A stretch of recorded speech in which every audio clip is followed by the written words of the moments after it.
You ask Tiger to solve. This deals with linear equations with one unknown.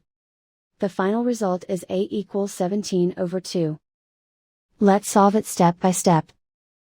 Group all constants on the right side of the equation. Add 42/5 to both sides. Combine the fractions. Combine the numerators. Reduce the zero numerator. Simplify the arithmetic. Find the lowest common denominator. Multiply the denominators. Multiply the numerators. Combine the fractions. Combine the numerators.